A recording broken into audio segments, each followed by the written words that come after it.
Assalamualaikum warahmatullahi wabarakatuh.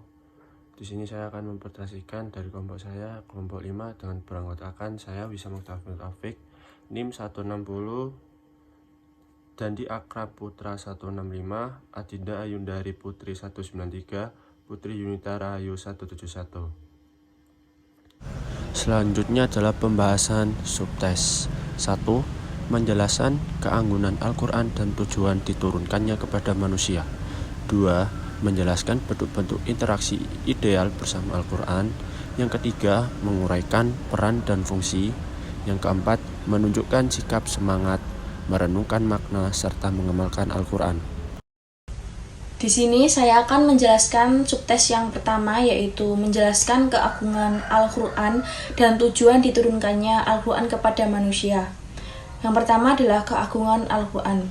Al-Quran adalah salah satu warisan dan mukjizat terbesar yang diturunkan kepada Nabi Muhammad SAW sebagai pedoman bagi umat manusia yang akan terus menuntun manusia sejak Al-Quran ini diturunkan sampai bumi ini diguncangkan. Keagungan firman Allah SWT ini dijelaskan melalui surat Ar-Ra'd ayat 31, yang artinya sekiranya ada suatu bacaan, yaitu kitab suci, yang dengannya gunung-gunung dapat digeserkan, bumi dapat dibelah, atau orang mati dapat diajak bicara, itulah Al-Quran. Selanjutnya di sini saya akan menjelaskan tentang bentuk-bentuk interaksi ideal bersama Al-Quran.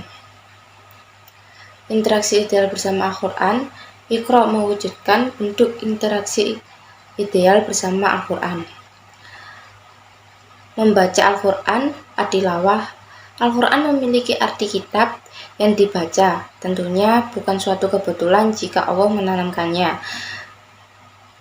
Karena di balik penamaan tersebut pasti ada makna tersirat Al-Quran yang diturunkan pertama kali di bumi melalui Nabi Muhammad SAW. Ayat Al-Quran yang pertama diturunkan adalah perintah untuk membaca Iqra. Ayat tersebut semakin memperkuat perintah Allah Subhanahu wa Ta'ala kepada para pemeluk agama Islam untuk menjadi Al-Quran sebagai bacaan pertama dan utama dalam hidupnya. Hal ini juga mengisyaratkan bahwa membaca Al-Quran adalah langkah pertama dan aktivitas yang harus terus-menerus dilakukan untuk mewujudkan interaksi ideal bersama Al-Quran.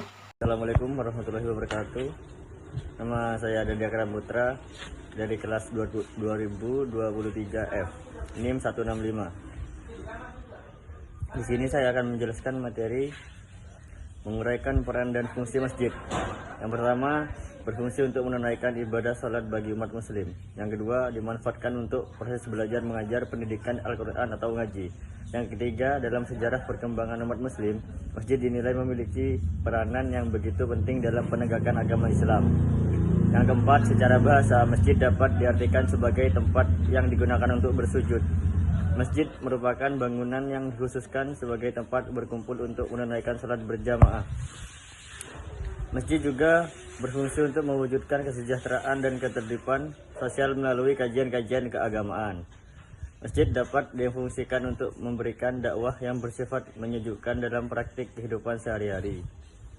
Masjid juga memiliki peranan penting untuk membangun karakter serta identitas kebudayaan umat muslim.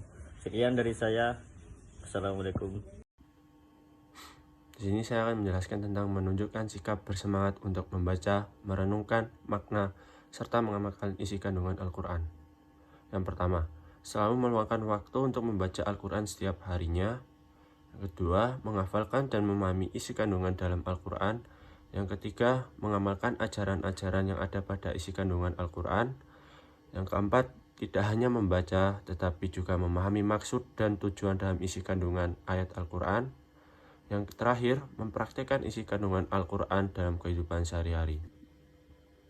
Sekian dari kelompok kami, kurang lebihnya mohon maaf.